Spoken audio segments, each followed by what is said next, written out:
Hi friends, இன்னைக்கு நம்ம வீட்டில் நான் உங்களுக்கு ஒரு டிஃப்ரெண்ட்டான செடி தான் காமிக்க போகிறேன்.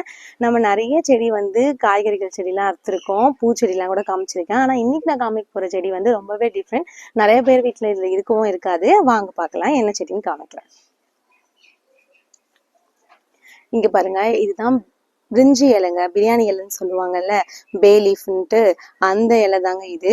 இது வந்து நல்லா மரம் மாதிரி பெருசா வளருங்க இது.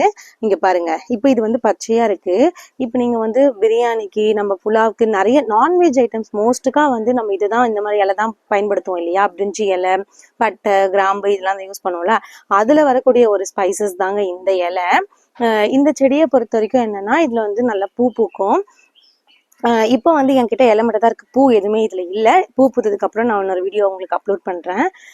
எல்லா செடியை பொறுத்த வரைக்கும் மோஸ்ட்டாக நம்ம என்ன பண்ணுவோம் அப்படின்னா, பூக்களை யூஸ் பண்ணிப்போம், காய்கறியில் யூஸ் பண்ணிப்போம், அப்படி இல்லைன்னா பழங்களை யூஸ் பண்ணிப்போம். ஆனால் இந்த செடியை பொறுத்த வரைக்கும் இதோட இலையை தான் நம்ம யூஸ் பண்ணுவோம். இதுதான் பிரிஞ்சி இலை அப்படின்னு சொல்லுவாங்க. இது பார்த்தீங்கன்னா நிறைய ஹெல்த் பெனிஃபிட்ஸ் இந்த செடியில் இருக்குங்க. இது வந்து சுகர் இருக்கவங்களுக்கு வந்து பிளட்ல இருக்கக்கூடிய சுகரை வந்து கண்ட்ரோல் பண்ணுது.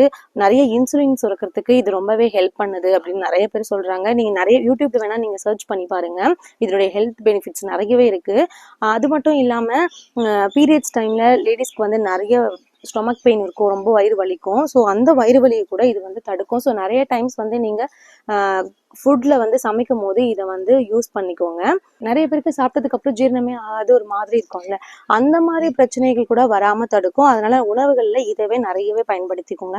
அதுக்கப்புறம் பார்த்தீங்கன்னா, கெட்ட கொழுப்புகளை வந்து நம்ம உடம்புல வந்து சேர்க்காம இது வந்து பாதுகாக்குங்க. நல்ல கொழுப்புகளும் எவ்வளோ அளவு வச்சுக்கணும் அப்படின்ற மெயின்டைன் பண்ணுறதுக்கும் இது ரொம்பவே யூஸ்ஃபுல்லாக இருக்குது. கெட்ட கொழுப்புகளை அதிகமாக சேர்க்காதனால ஹார்ட்டுக்கு போகக்கூடிய அந்த ரத்த குழாயிலுமே வந்து கெட்ட கொழுப்புகளை போக விடாம கரெக்டா மெயின்டைன் பண்றதுனால ஹார்ட் அட்டாக்கும் நமக்கு வராம தடுக்குதுங்க இதனால. ஸோ இதுல இது மட்டும் கிடையாது, நான் சொல்லாத நிறைய பெனிஃபிட்ஸ் இதுல இருக்கு. இந்த செடியை பொறுத்த வரைக்கும் அப்படியே பச்சையாவே இதை பாருங்க, அப்படியே பச்சையாவே இதை பறிச்சு நீங்க எண்ணெயில போட்டு தாளிச்சாலுமே நல்லா செம்ம ஸ்மெல்லா இருக்கும். பிரிஞ்சி இலை, பிரியாணி இலைன்னு சொல்றாங்களா, அதுதான் இது. இப்பவே பாருங்களேன், நான் இப்படி பச்சையா இப்படி பிரிச்சு வச்சிருக்கேன்ல கையில ஒண்ணு, அதுவே செம்ம ஸ்மெல்லா இருக்கு. எண்ணெயில போட்டோன்னுமே இதோட எசன்ஸ் ஃபுல்லாமே அந்த எண்ணெயில இறங்கி செம்மையா வாசனையாவே இருக்கும்.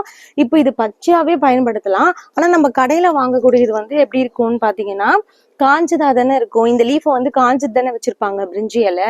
நான் இந்த செடியில இருந்து பறிச்சு ஆல்ரெடி காய வச்சது இருக்கு, அதை நான் உங்களுக்கு காமிக்கிறேன் பாருங்க. இங்க பாருங்க, ஆல்ரெடி இந்த செடியிலேருந்து நான் எல்லா இலையுமே கொஞ்சம் கட் பண்ணி காய வச்சிருந்த இலை தான் இது.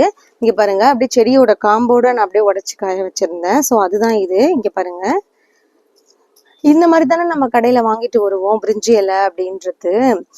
இது வந்து பச்சையாவுமே யூஸ் பண்ணலாங்க. இங்கே பாருங்க, இப்படி பச்சையாவுமே சமையலுக்கு யூஸ் பண்ணலாம். நான் நிறைய டைம்ஸ் வந்து கடையில எண்ணெய் வச்சுட்டு ஓடி வந்து டக்குன்னு இதை பச்சையாவே எடுத்துட்டு போய் தாளிச்சிருக்கேன். உங்களுக்கு வீடியோ காமிக்கிறதுக்காக இங்க பாருங்க, நான் முன்னாடியே வந்து இந்த மாதிரி இலைய பறிச்சு காய வச்சிருந்தேன் வெயில்ல. ஸோ வெயில்ல காய வச்சதுக்கு அப்புறம் இந்த மாதிரி தான் ஆச்சு. இந்த மாதிரி தான் நம்ம கடையில எல்லாம் வாங்கிட்டு வருவோம்ல. ஸோ இது பச்சையாவே வந்து சமைக்கலாம். இது மட்டும் இல்லாம இந்த பிரியாணி இலையிலேயே 4 வகை இருக்குங்க. இன்னொரு ரம்ப இலைன்னு சொல்லுவாங்கல்ல, அந்த இலையுமே பிரியாணி இலைன்னு தான் சொல்லுவாங்க. பார்க்க குரோட்டன்ஸ் மாதிரி இருக்கும் அது. அந்த வீடியோவை உங்களுக்கு நான் நெக்ஸ்ட் போடுறேன். ஓகேங்க, இவ்வளோ இலை நான் பறிச்சிருக்கேன். இப்போ இதையுமே நான் வெயிலில் இப்போ காய வைக்க போகிறேன். வெயிலில் இது காய வச்சதுக்கப்புறம் இந்த மாதிரி நமக்கு மாறிடும். அதுக்கப்புறம் நான் வந்து பாக்ஸில் ஸ்டோர் பண்ணிப்பேங்க. இதே மாதிரி ரம்ப இலைன்னு சொன்னால அந்த வீடியோவில் வந்து பார்க்குறேன். பாய்.